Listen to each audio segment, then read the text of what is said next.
Allez, c'est parti les amis. Cette fois-ci, on va parler d'un sujet très important lors d'un tournage fiction et pas seulement que fiction, parfois documentaire. Mais là, on va plus parler des problématiques. J'aime bien parce que problématique, ça veut dire déjà qu'il y a des problèmes. Non, mais des tournages à 2 caméras, voire 3 caméras, 4, 5, 6, mais plus particulièrement, bien souvent, les tournages à 2 caméras. C'est parti.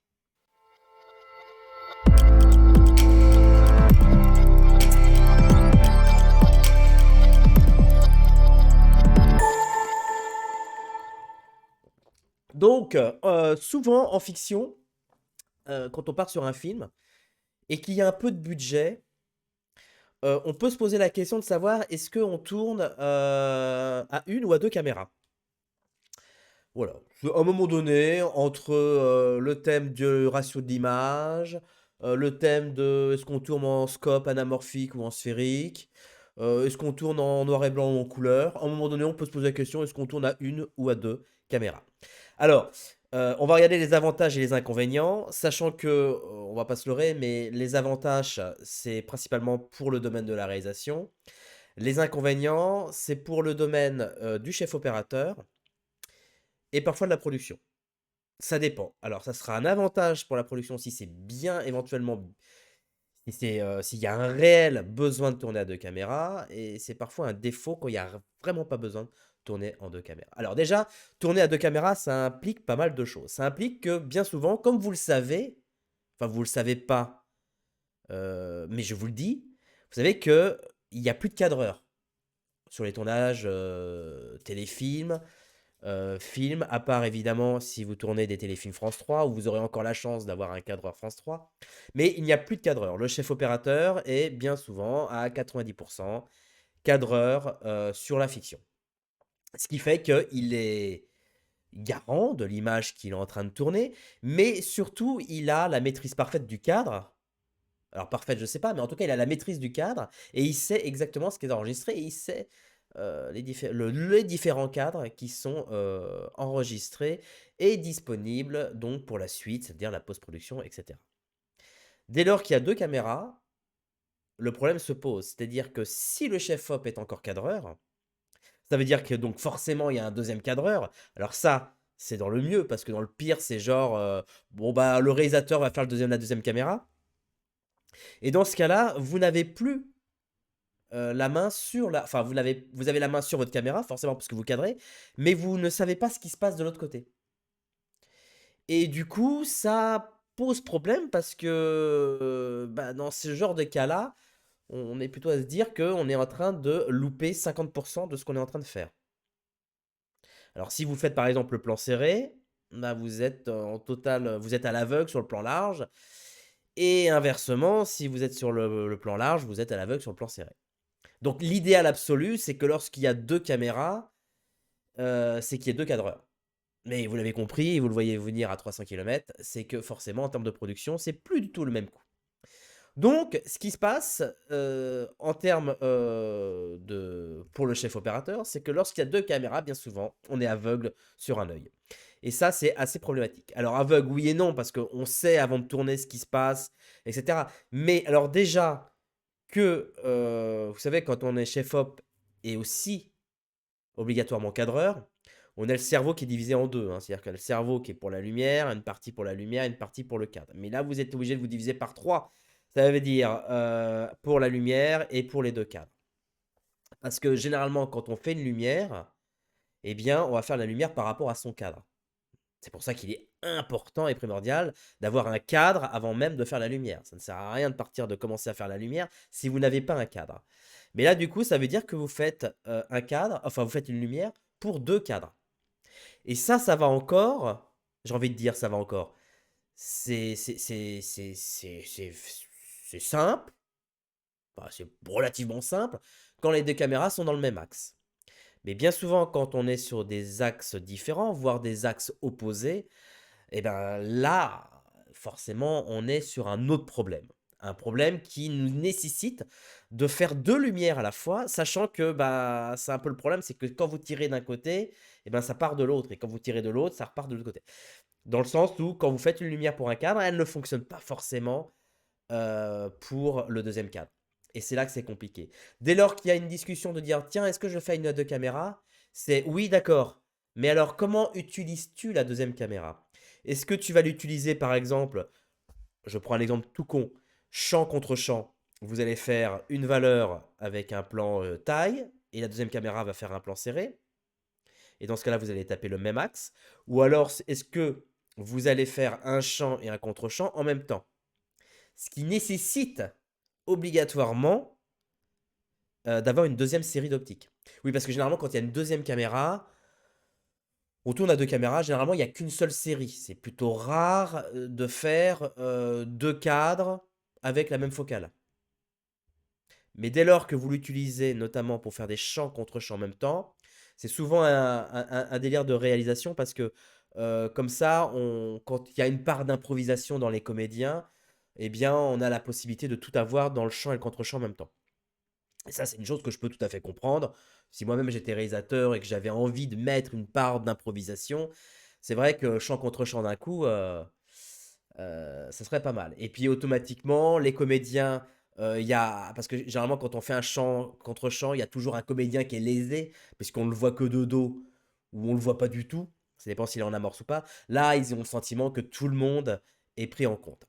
Mais en termes de chef opérisation, c'est plus compliqué de faire un champ et un contre-champ, puisque déjà, en termes de production, ça nécessite d'avoir deux séries d'optiques. Et croyez-moi que la série d'optiques, c'est un des accessoires qui coûte le plus cher, si je peux mettre l'appellation d'accessoire.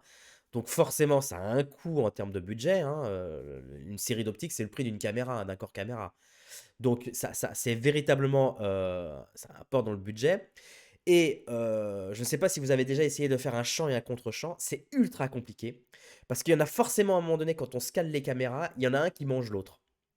C'est-à-dire qu'on arrive toujours à dire, tiens, tu peux te décaler un peu à gauche. Non, mais oui, mais bouge, bouge-toi un tout. Enfin, on est vraiment limite de limite. C'est toujours très, très compliqué. D'autant plus que vous avez une lumière à faire sur les premiers plans, donc les comédiens, qui peut marcher dans un côté, mais pas de l'autre. Comme si, par exemple, je vous donne un exemple tout con. Si par exemple, vous filmez un champ contre champ et qu'on a une lumière qui vient globalement de la droite ou de la gauche, et bien automatiquement dans le champ contre champ, si dans l'axe ça faisait un effet contraste, dans l'autre ça fera peut-être un effet full light. Et on n'est plus du tout dans le même raccord de lumière. C'est là que c'est déjà compliqué. Et en plus, ça vous nécessite, parce que faire une image, éclairer un cadre, c'est pas forcément éclairer le premier plan, c'est aussi éclairer l'arrière-plan. Là, pour le coup, champ contre champ, d'un coup, avec deux caméras, nécessite d'éclairer deux arrière-plans différents. Et là, ça prend énormément de temps. La question peut se dire, est-ce qu'on gagne réellement du temps à faire un champ puis un contre-champ que faire un champ et un contre-champ quand il faut se caler les cadres, où c'est vraiment à 1 centimètre près, hein, qu'on mange pas l'autre. On lui demande même parfois, tiens, est-ce que tu peux enlever ta matbox parce que je la récupère, etc. Et puis d'éclairer deux arrière-plans, de vérifier, de bien vérifier, attends, je vérifie le cadre, etc. etc. Que faire un champ et un contre-champ. Alors généralement, ce qui se passe, moi, quand je tourne à deux caméras, c'est que généralement, je demande toujours à avoir un retour à côté de moi. Un petit retour sur l'un 5 pouces supplémentaire qui me permet d'avoir un peu, de voir ce que la deuxième caméra fait. Et voir s'il n'y a pas de problème, si on récupère pas un projecteur ou autre, etc. Donc c'est vraiment le truc que généralement je fais. Et donc voilà. Et tant que les caméras sont dans le même axe, eh bien, ça va encore. Alors là, il y a des points aussi qui sont assez problématiques. C'est lorsque, par exemple, on fait donc un plan avec deux caméras, mais avec des échelles qui sont très, très, très différentes, très écartées. Enfin, je sais pas comment dire, avec un delta d'échelle très important. C'est-à-dire que vous avez, par exemple, une caméra qui fait un plan pied et une caméra qui fait un plan serré. Alors là, ça risque d'être compliqué pour le chef-op, mais c'est aussi, parce qu'on n'y pense pas souvent, très compliqué pour l'ingénieur du son. Oui, parce que généralement sur un plan large, en fait l'ingénieur du son il est un peu comme le chef opérateur. C'est-à-dire que sur un plan large, il va prendre le son avec une qualité, une certaine qualité, là où il va renforcer la qualité sur un plan plus serré. En image, c'est pareil. Quand vous allez faire un plan large, admettons que vous êtes en plein soleil et que vous avez le soleil qui tape sur le sujet. Sur un plan large, vous pouvez très bien laisser tel que c'est avec le soleil qui tape, etc., un peu dur. Et dès lors, sur le plan serré, vous allez diffuser. Parce que automatiquement, sur le plan serré, on est plus axé sur le visage et donc sur les ombres du visage, les yeux qui sont un peu froissés, etc. Donc c'est un peu plus compliqué. Mm. Du coup, bah ça, vous ne pouvez pas le faire puisque si vous êtes donc plan serré et plan large, bah, vous ne pouvez pas diffuser l'un sans diffuser l'autre. Bref. Et au son, le mec du son va forcément gueuler parce que vous aurez le problème que, bah ouais, mais bon, si vous faites un plan large et un plan serré en même temps, et que le plan large, il y a 3 km d'air au-dessus, et bien pour le plan serré, la version serrée, il ne pourra pas avoir un son correct. Donc c'est là que généralement, il y a parfois, comment dirais-je, des moments où on ne peut pas utiliser deux caméras, même dans le même axe. Et là, pour le coup, ingénieur du son et chef opérateur, pour le coup, sont en accord ultime, dans le sens que ça va arranger tout le monde. Enfin, tout le monde, le chef opérateur et l'ingénieur du son. Après, il y a des situations évidemment où ça nécessite forcément deux caméras, voire trois caméras, lorsqu'on est face à une mise en scène ou une réalisation qui est un peu évidemment compliquée, comme par exemple des cascades. Ça, vous l'aurez compris. On ne peut pas refaire 50 000 fois la même cascade, voire même parfois on ne peut pas refaire deux fois la même cascade. Quand il y a des animaux, où c'est assez compliqué, donc on ne pourra pas forcément réavoir la même chose à la fois sur un plan serré et un plan large. Et aussi, vous l'avez deviné, si on parle des animaux, des enfants. Voilà. Comme on dit sur un tournage, le plus compliqué, c'est quand il y a des enfants et des animaux. Voilà, mais il n'y a aucun lien entre les deux, évidemment. Mais voilà, les enfants, c'est pas forcément facile. Et pareil, eh bien, dans ce cas-là, lorsqu'on vous fait un tournage où vous avez plusieurs enfants, c'est plutôt compliqué et on va préférer, dans ce cas-là, l'utilisation de deux caméras. Et là, c'est là que le talent du réalisateur va se révéler sur l'utilisation des deux caméras. Parfois, il y a aussi un piège qui est dit que bon, on fait un plan qui ne nécessite pas forcément deux caméras. Et puis on se dit, attends, il y a quand même une deuxième caméra, il y a quand même une deuxième équipe. Je vais pas laisser la caméra off, quoi. Je vais quand même faire un plan. Bah oui, parce que finalement, faire un plan, on ne sait jamais. Si on peut se baquer, comme ils disent, et de se dire, bon, on va pas laisser une caméra qui tourne pas et qui sert pas. Donc on va forcément la planter. C'est le truc que j'ai remarqué à chaque fois, c'est que dès que lors qu'on a deux caméras dans le camion, même si on n'en a pas besoin, elle va sortir. Alors souvent, il y a l'équipe qui est avec, mais parfois il y a la deuxième caméra qui est dans le camion, mais il n'y a pas l'équipe qui va avec. Parce que justement, ce jour-là, l'équipe n'est pas prévue. C'est pas prévu dans le plan de travail que ce jour-là, il y ait une deuxième caméra. Mais finalement, il y a une deuxième caméra dans le camion. On va peut-être la sortir, quoi. On va peut-être dire, tiens, le second assistant caméra, ça te dit de faire le point. Tu vois. Donc, il y a parfois des trucs un peu, des abus qui sont faits comme ça. Je trouve que ce qui est ultra important, c'est le dialogue justement entre le chef opérateur et le réalisateur. De se dire que, bah écoute, là franchement, le réalisateur qui dit j'ai besoin de deux caméras, ok, on regarde, oui, effectivement, c'est tout à fait louable, etc. Généralement, dans les films que j'ai faits, on a toujours eu, moi j'ai jamais fait de film, j'ai de la chance, je croise des doigts, enfin pas des films, hein. J'ai jamais fait de film où il y avait deux caméras tout le temps simultanément. Ça arrive hein, sur des téléfilms où pour rentabiliser le truc, pour enchaîner, etc., on utilise tout le temps deux caméras. Et deux caméras, c'est pas forcément un maximum. Et par contre, généralement sur un film où on a par exemple 40 jours de tournage, eh bien il peut y avoir 5 jours de deux caméras, finalement. 5, 6, 7, 8 jours de deux caméras. Mais dans ce cas-là, c'est véritablement prévu à l'avance. C'est planifié, c'est enregistré dans le plan de travail. Et surtout, on en parle avec le chef opérateur pour voir si ça ne pose pas de problème. Généralement, les extérieurs au jour, en tout cas pour le chef opérateur, ça pose moins de problèmes. Les intérieurs, automatiquement, c'est de se dire, ok, deuxième caméra, comment on s'en sert? Est-ce qu'on s'en sert dans des mêmes axes? dans le même axe? Est-ce qu'on s'en sert notamment dans des axes différents, notamment pour champ contre champ? Moi, personnellement, je préfère faire des champs contre champ à 2 caméras dans le même axe que à des axes opposés, champ contre champ simultané. C'est franchement pas la galère, sauf si éventuellement, évidemment, il y a une part d'improvisation des comédiens, mais de souvenir, il me semble qu'un comédien, son métier, c'est d'être capable de faire 3, 4, 5, 6 fois la même prise, de façon, identique, non? Enfin, je sais pas, hein, je crois qu'un comédien, c'est quand même quelqu'un qui est c'est pas quelqu'un qui est forcément à 100% dans l'improvisation et qui est capable de refaire les mêmes gestes et les mêmes dialogues et les mêmes intonations au même moment. Donc voilà, donc c'est véritablement la question qu'on peut se poser. Faut-il 2 caméras? S'il y a une deuxième caméra, est-ce que on prend une deuxième série d'optiques? Et sinon, généralement, il y a toujours la même série d'optiques. Comme je disais, il est plutôt rare d'avoir 2 fois la même focale. Ce qui voudrait dire, à peu de choses près, d'avoir 2 fois la même valeur de plan. Genre 2 larges de même côté, 2 serrés d'axes différents. Donc voilà, c'est toujours une focale différente.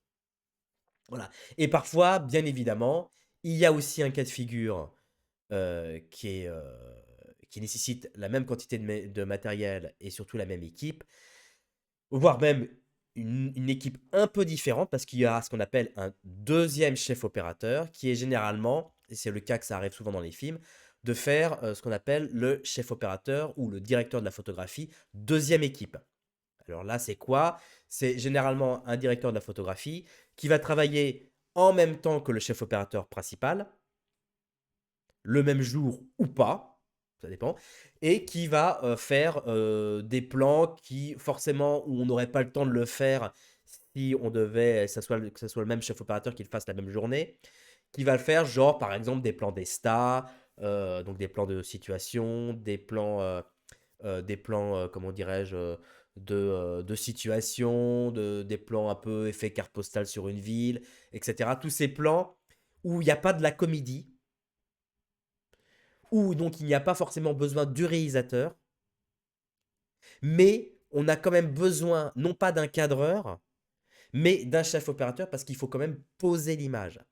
Quand j'appelle poser l'image, ça veut dire, vous l'avez compris, faire une exposition correcte. Et faire une exposition correcte, comme vous le savez, les caméras ne sont pas en diaphoto. Donc, il y a forcément nécessité d'avoir un chef opérateur. Et pareil, quelqu'un qui est pas forcément sensible uniquement au cadre, mais au cadre et à la lumière.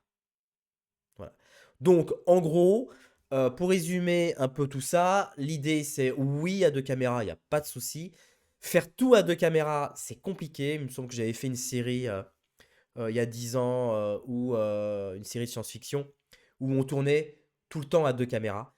C'est très, très, très, prenant pour le chef opérateur, d'autant plus si le chef opérateur cadre déjà une caméra. Voilà, j'ai à peu près tout résumé sur le tournage à 2 caméras. Si j'ai omis des choses ou si vous avez des questions, je vous rappelle que vous avez l'espace commentaire à ce sujet. Merci de liker la vidéo, de vous abonner si ce n'est pas déjà fait. Et moi, je vous dis à bientôt pour de nouvelles aventures. Ciao!